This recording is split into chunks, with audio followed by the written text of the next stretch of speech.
আসসালামু আলাইকুম। এটা হচ্ছে আমাদের মসজিদের ছোট একটা জায়গা যেখানে আমরা সব খাবার রাখি।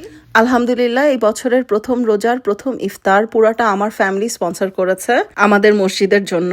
আমাদের নেক্সট 2-3 ঘন্টা ড্রাইভে শুধু একটা পাকিস্তানি ফ্যামিলি আর 3টা বাংলাদেশি ফ্যামিলি, এছাড়া আর কোনো দেশি মুসলিম ফ্যামিলি নেই। আমি ছোলা বুট এবং প্রচুর পেঁয়াজি বড়া বানিয়েছি, কারণ আমি চাচ্ছিলাম যে আমাদের সব বিদেশি মুসলিম ফ্যামিলিরা টেস্ট করুক আমাদের বাংলাদেশিদের ফেভারিট ইফতার আইটেমস।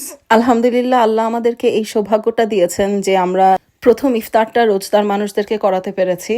এবছর রমজান মাসে 5টি শনিবার পড়ে, সো 5টি ফ্যামিলি 5টা শনিবারে ইফতার স্পন্সর করবে মসজিদের জন্য। আমাদের এই এরিয়াতে খুবই কম মুসলিম ফ্যামিলিজ, আর আমরা সবাই সবাইকে চিনি। আলহামদুলিল্লাহ, আমরা সবাই লাইক ফ্যামিলি। আলহামদুলিল্লাহ, আজকে সবাই খাবার খুব পছন্দ করেছে এবং সবাই প্রশংসা করেছে যে বাংলাদেশি ছোলা বুট পেঁয়াজি বড়া খুবই মজা। ভিডিওটি শেষ করার আগে আমি আমার হাজবেন্ড এবং ছোট ভাই রাসেলকে অনেক ধন্যবাদ দিব। ওরা কিচেনে প্রচন্ড হেল্প করেছে, ওদেরকে ছাড়া আজকের দিনটা পসিবল হতো না। এবং ধন্যবাদ আমার ফ্রেন্ড শিনকে বাচ্চাদের জন্য পিৎজা আনার জন্য। ভিডিওটি ভালো লাগলে ফলো করে সঙ্গে থাকুন।